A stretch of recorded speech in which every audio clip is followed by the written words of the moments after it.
सुप्रभात। मैं जगेंद्र राणा। आध्यात्म तत्व की प्राप्ति। आध्यात्म तत्व की प्राप्ति इस संसार में मिली हुई कोई भी वस्तु अपनी नहीं है। यह भगवान का मत है। शरीर, इंद्रियां, मन, बुद्धि, प्राण, धन, संपत्ति, पदार्थ आदि सब प्रकृति के कार्य हैं और संसार भी प्रकृति का कार्य है। इसलिए इन वस्तुओं की संसार से एकता है तथा परमात्मा का अंश होने से स्वयं आत्मा की परमात्मा से एकता है। परमात्मा का अंश होने से स्वयं आत्मा की परमात्मा से एकता है। पता है, वस्तुएं अपनी नहीं है। इनके उपयोग का अधिकार व्यक्तिगत है। इसके सिवा सद्गुण, सदाचार, त्याग, वैराग्य, दया, क्षमा आदि भी व्यक्तिगत नहीं है, अपितु भगवान के हैं। ये दैवी संपत्ति अर्थात भगवत प्राप्ति की संपत्ति होने से भगवान के ही हैं। यदि ये सद्गुण, सदाचार आदि अपने होते तो इन पर हमारा पूरा अधिकार होता है और हमारी सलाह या राय या अनुमति के बिना किसी दूसरे उनकी प्राप्ति कतई नहीं होती। फिर उनको अपना मानने से तो अभिमान ही होता है, जो आसुरी संपत्ति का मूल है। जो वस्तु अपनी नहीं है उसे अपने मानने से और उसकी प्राप्ति के लिए कर्म करने से ही बंधन होता है। शरीर आदि वस्तुएं अपनी तो है ही नहीं, अपने लिए भी नहीं। यदि अपने लिए होती तो इनकी प्राप्ति से हमें पूर्ण तृप्ति या संतोष हो जाता, पूर्णता का अनुभव हो जाता। परंतु सांसारिक वस्तुएं कितनी भी मात्रा में क्यों ना मिल जाए, कभी भी पूर्ण तृप्ति नहीं होती। तृप्ति या पूर्णता का अनुभव उस वस्तु के मिलने पर ही होता है जो वास्तव में अपनी है। अपनी वास्तविक वस्तु के मिलने पर फिर स्वप्न में भी कुछ पाने की इच्छा नहीं रहती। जैसे संसार में सभी पुत्रवती स्त्रियां माताएं ही हैं, पर बच्चे को उन सभी माताओं के मिलने से ही संतोष नहीं होता, अपितु अपनी जन्मदात्री माता के मिलने से ही संतोष होता है। इसी तरह जब तक और पाने की इच्छा बनी रहती है तब तक ये समझना चाहिए कि अभी अपनी वस्तु मिली नहीं। मिली हुई वस्तुओं को भूल से भले ही अपनी मान बैठे हैं, पर वास्तव में वे अपनी हैं ही नहीं, इसलिए उनसे अपनी तृप्ति भी नहीं हो सकती। अतः संसार में मिली हुई कोई भी वस्तु अपनी और अपने लिए नहीं है। शरीर आदि प्राप्त संसार की वस्तुओं को ना तो हम अपने साथ लाए थे और ना अपने साथ ले जा सकते हैं, तथा वर्तमान भी ये हमारे से प्रतिक्षण अलग हो रही है। वर्तमान में जो ये वस्तुएं अपनी प्रतीत होती हैं वे भी सदुपयोग करने के अर्थात दूसरों के हित में लगाने के लिए, ना कि अपना अधिकार जमाने के लिए। अतः हमें प्राप्त वस्तुओं का सदुपयोग करने का ही अधिकार है, अपनी मानने का अधिकार नहीं। भगवान ने मनुष्य को ये वस्तुएं इतनी उदारता पूर्वक और इस ढंग से दी हैं कि मनुष्य को ये वस्तुएं बिल्कुल अपनी ही दिखने लगती हैं। इन वस्तुओं को अपनी निजी मान लेना भगवान की उदारता का दुरुपयोग करना है। इन वस्तुओं को अपनी निजी मान लेना भगवान की उदारता का दुरुपयोग करना है।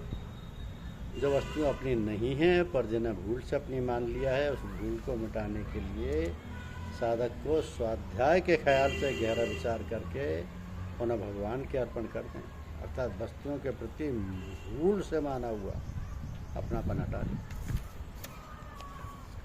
इसका एकमात्र उद्देश्य आध्यात्म तत्व की प्राप्ति का है।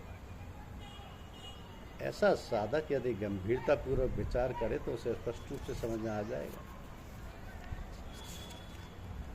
कि मिली हुई कोई भी वस्तु अपनी नहीं होती, फिर तो बिछड़ने वाली होती है। शरीर, पद, अधिकार, शिक्षा, योग्यता, धन, संपत्ति, जमीन आदि जो कुछ भी मिला है संसार से ही मिला है और संसार के उपयोग के लिए ही मिली वस्तुओं को चाहे संसार का माने, चाहे प्रकृति का माने और चाहे भगवान का माने, पर सार बात यही है कि वह अपनी नहीं है। जो वस्तुएं अपनी नहीं है वह अपने लिए कैसे हो सकती है? साधक को ना तो कोई वस्तु अपनी माननी और ना कोई कर्म ही अपने लिए करना है।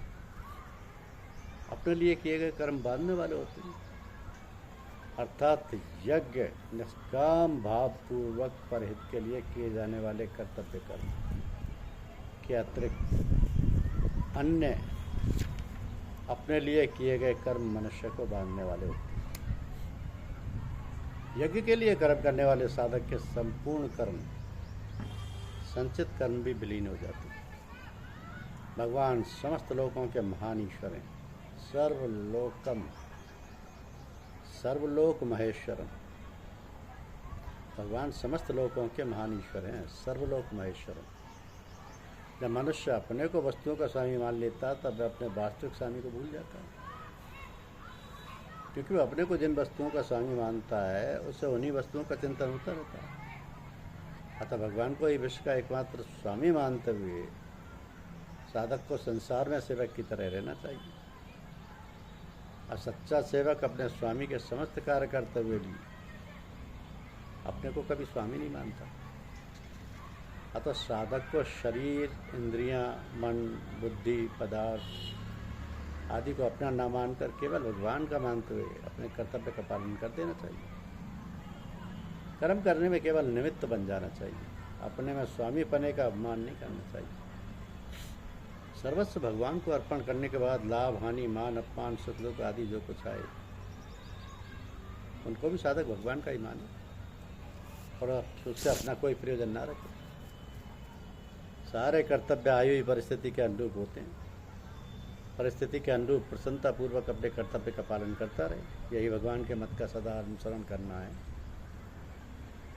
भगवान अर्जुन से मानो ये कहते हैं कि मैं तुम्हें तो सर्वस्व मेरे अर्पण करके कर्तव्य कर्म करने की स्पष्ट आज्ञा दे रहा हूँ और तो मेरी आज्ञा का पालन करने से तुम्हारे मुक्त होने में तो कोई संदेह नहीं है। परंतु जिनको मैं इस प्रकार स्पष्ट आज्ञा नहीं देता हूँ वे भी अगर इस मत यानी मिले हुए को अपना ना मानकर कर्तव्य कर्म का पालन करने के अनुसार चलते रहेंगे तो वे भी मुक्त हो जाएंगे।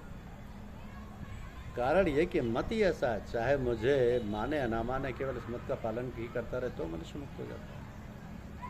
जैसे संसार में सभी स्वार्थी मनुष्य चाहते हैं कि हमें ही सब स्वार्थ मिले, हमें ही लाभ हो, ऐसे ही भगवान भी चाहते हैं कि समस्त कर्मों को मेरे ही अर्पण किया जाए, मेरे को ही स्वामी माना जाए। इस प्रकार मानना, तर्क करना, भगवान पर दोषारोपण करना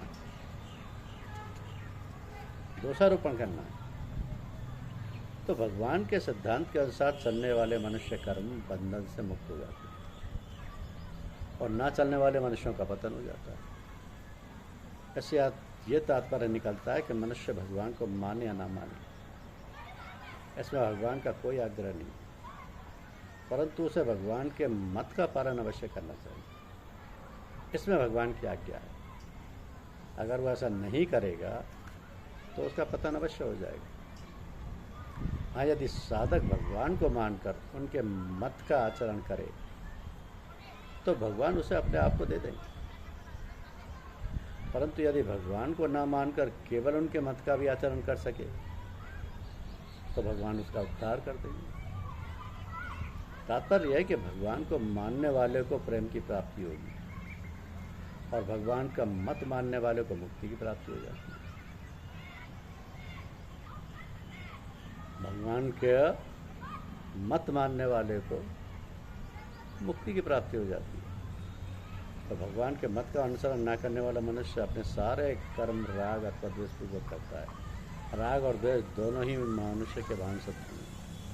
नाशवान होने के कारण पदार्थ और कर्म तो सदा साथ नहीं रहते, और राग द्वेष पूर्वक कर्म करने से मनुष्य आसक्ति, ममता और कामना से बनकर बार बार नीच योनियों, नरकों को प्राप्त होते रहते हैं। इसलिए भगवान ऐसे मनुष्यों को नष्ट हुए ही समझने की बात कहते हैं। मुक्ति का मार्ग भगवान का मत मानने वाले को मुक्ति प्राप्त होती है।